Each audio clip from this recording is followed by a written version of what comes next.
5, 4, 3, 2, 1, 0. All engine running.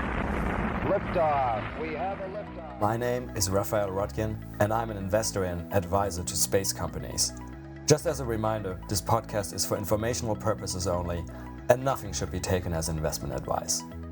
This podcast is sponsored by Nano Avionics, a satellite manufacturer and mission integrator.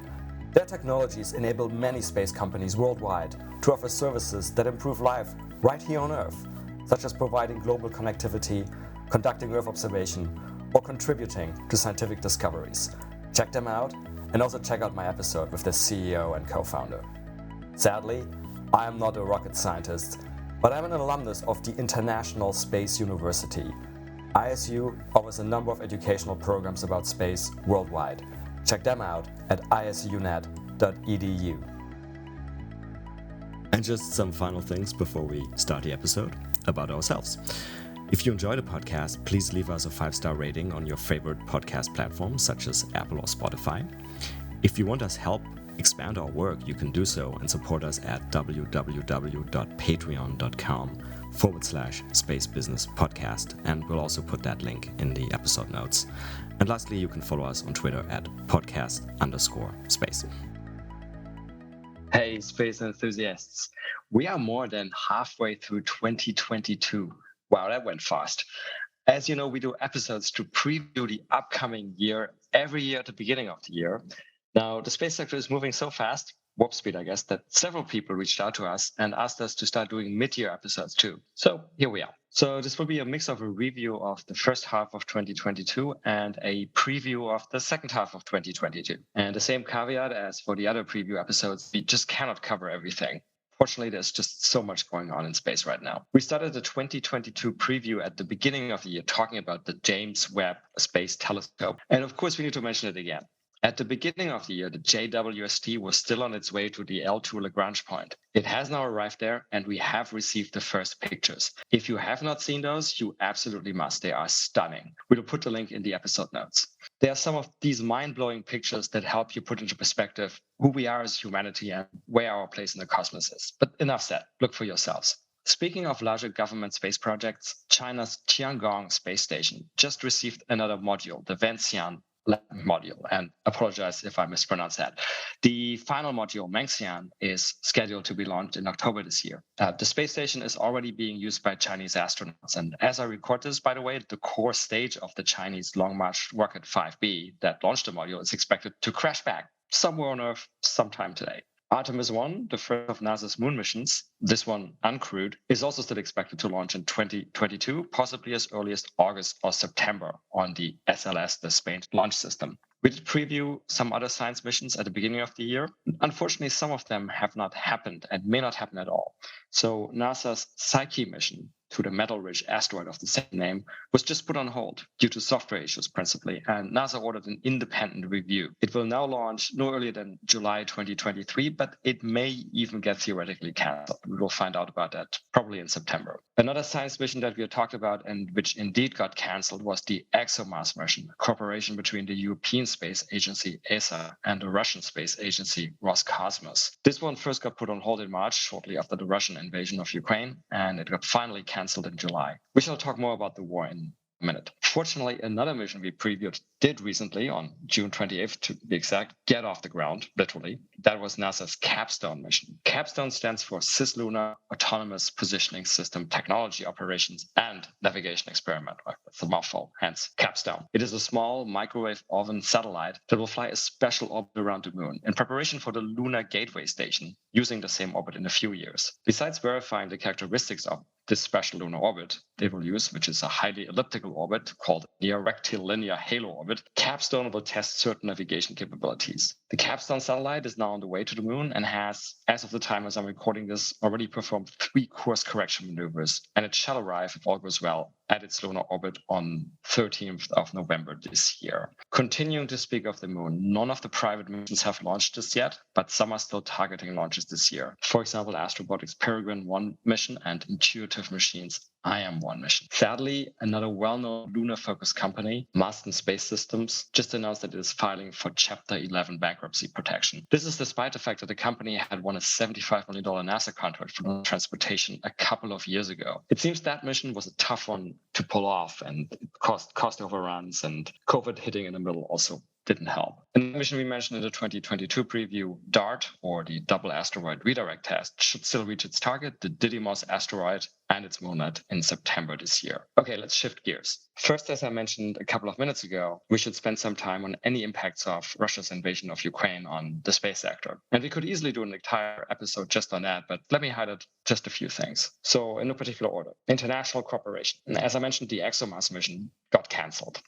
Russia's new head of Roscosmos, the old one, got fired, also just signaled Russia's intention to pull out of the ISS, the International Space Station, post-2024, and for Russia to launch their own space station. Or better understood, all of this has not been communicated through official channels yet. On a contrary note, it seems like a seat swap arrangement for astronauts between NASA and Roscosmos is indeed still happening for now. Okay, second point, launch vehicles. Russian launch vehicles are now off the table for most people. The satellite communications company OneWeb got to experience that firsthand, most directly, as the Soyuz rocket that was supposed to carry a load of their satellites to orbit literally got taken off the pad in Baikonur shortly after the war started. OneWeb had since announced that it will launch some of its satellites on other launch vehicles, for example, Relativity Space's next generation Terran R rocket. Other space components, that's another thing that's being affected by the war. Launchers are not the only space asset here. Anybody, for example, previously relying on Russian-made Fakal satellite propulsion units or Ukrainian-made rocket engines must now look for alternatives. So this is, of course, a silver lining for those potential providers, non-Russian providers of such alternatives. Space as a strategic domain. And this may well be the most important highlight of the war.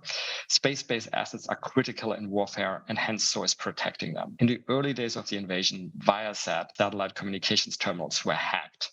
SpaceX's Starlink subsequently deployed thousands of terminals, and to be fair, I think Iridium as well, into Ukraine, and those seem to work. The Russian anti-satellite test in late 2021 retrospectively surely looks like an intentional demonstration of capabilities. So does the in-combat use of a Russian hypersonic missile. By the way, in this context, the US announced a unilateral ban on anti-satellite tests. And then, of course, we can all see for ourselves how important satellite imagery has been in the war. You don't need to go into classified materials for that. Probably every other or so public news article on the war has a satellite image in it, many of those from commercial providers. The US National Reconnaissance Office, or NRO, in May announced the largest commercial imagery contract ever for a total of several $1 billion to Black Sky, Maxar, and Planet. So for better or worse, all that is happening will almost certainly increase the priority of defense spending on space in many places around the world. Okay, shifting gears again to launch vehicles or rockets. No further fully private launches have maiden flights in 2022 so far, but some may happen soon. Firefly's Alpha rocket is now at the Vandenberg Space Force Base and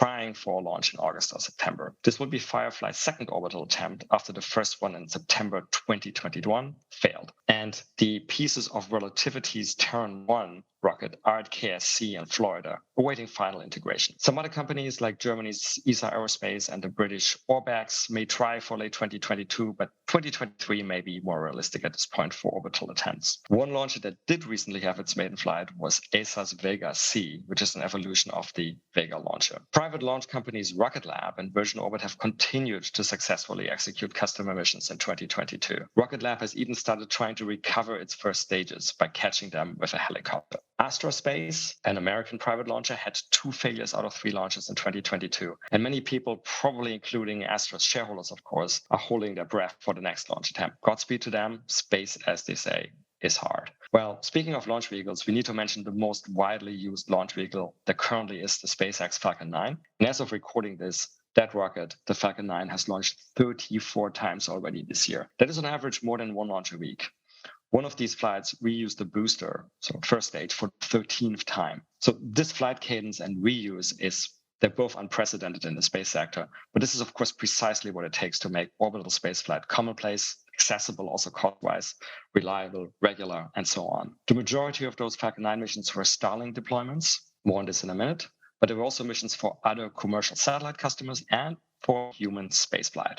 One of those human missions was the Axiom AX-1 mission that took 3 paying passengers and Axiom's professional astronaut Michael Lopez Alegria to the ISS. The next one of those missions, predictably called AX-2, was originally mentioned to take place possibly even in 2022, but my guess is it will probably be 2023 right now. Speaking about missions to the ISS, a quick shout out at this point to Boeing, whose Starliner capsule on an uncrewed test flight finally made it to the ISS after a failed attempt. We may see a crewed attempt later this year. Anyway, coming back to the private crewed missions. While Axiom's AX-1 was the only orbital private space explorer mission, there were also 2 suborbital flights on Blue Origin's New Shepard vehicle. Blue Origin's suborbital competitors Virgin Galactic flights, indeed, are still paused. While we are on private space explorer flights, let me highlight a couple of other things. First, Space Perspective, a startup that is a portfolio company of my venture fund E2MC, just recently revealed the design of the capsule it will use to fly tourists, if all goes well, from 2024 to the edge of space underneath giant stratospheric balloons. It's a beautiful vehicle, and we'll put a link in the episode notes. You can check it out. Second, coming back to orbital spaceflight, in February this year, Jared Isaacman, the commander and sponsor of the private Inspiration 4 mission last year, revealed a program of 3 further commercial flights on SpaceX, designed to conduct a number of important mission and research objectives that include, for example, flying the highest Earth orbit ever with a crewed flight and conducting the first commercial spacewalk. 2 of these flights will take place on SpaceX's Crew Dragon capsule, but the third intends to already use SpaceX's Starship. Well, we should, of course, talk about Starship here too. So coming back to launch vehicles, as we previewed, one, if not the most important space event in 2022 will hopefully be the first orbital test flight of the Starship. After a few deadline extensions, the FAA, an American government agency, finally concluded an environmental review that is required before Starship can launch orbitally. That review basically came out positive for SpaceX, but it does require the company to implement a number of mitigating measures. Since none of those required measures should present difficulties, we can still hope for a stable orbital attempt sometime in the near future, or i.e. this year. Since we are talking about SpaceX, let's also review where their satellite communications constellation Starlink got to so far in 2022. And as I mentioned, most of the company's Falcon 9 launches this year were dedicated to deploying Starlink satellites. As of the time of recording this, there were now almost 2,700 Starlink satellites in orbit already, making it by far the largest constellation out there. And that is despite over 250 Starlink satellites failing over time or being deorbited on purpose. The company is somewhere around 500,000 of paying subscribers already too. And that, of course, means Starlink is also already big business, and SpaceX has reached a valuation of around $127 billion in its most recent financing round this year. So let's quickly talk about space business and finance too. The most important event here is undoubtedly the global markets cooling off. The Nasdaq stock index is down over 20% year to date in 2022, and that qualifies it as being in a bear market. This has, of course, also affected the space sector. The share prices of space companies that were relatively recently listed on the stock exchange, many of them via mergers with so-called SPACs or special purpose acquisition companies, are mostly down significantly too. On the private market side, as a space venture capitalist, I can tell you, for example, that the valuations that startups are trying for have also adjusted downwards. Financing rounds for space companies are still happening. See, for example, Earth observation company Capella Space recently raising a $97 million Series C, but that financing activity is definitely at what seems to be a slower clip than just a few months ago. And even that slower clip we are witnessing probably still includes a tail of deals, of financing deals that are announced now, but that have been in negotiation since before the market adjusted. On a related note, though, we are now starting to see consolidation among space companies picking up as companies are trying to benefit from exploiting synergies, and or companies that have liquidity taking advantage of that liquidity to be able to pick up good acquisition targets at what may be attractive valuations.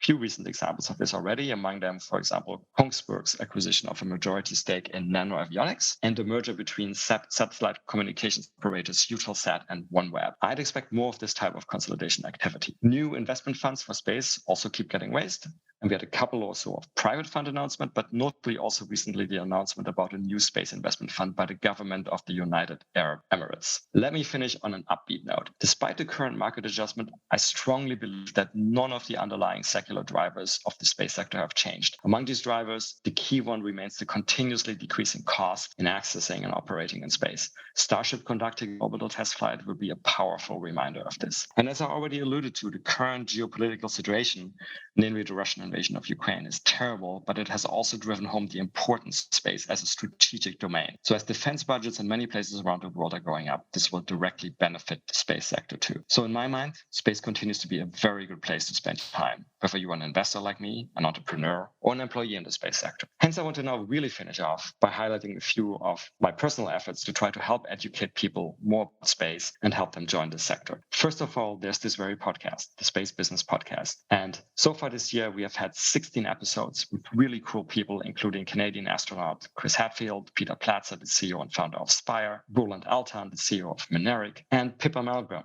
an economist. So in terms of cadence, we're actually lagging behind Starlink launches. But fear not, there are a few exciting things in the works for the rest of 2022, including new episode formats for our thousands of listeners in over 100 countries. Another thing I'm proud that happened in the first half of 2022 is that we released the new Space Economy MOOC, or Massive Online Open Course, on the EDX platform. This course, with over 30 video lectures and led by Swiss elite university EPFL, explains the space economy, including how space technology can help many sectors right here on Earth.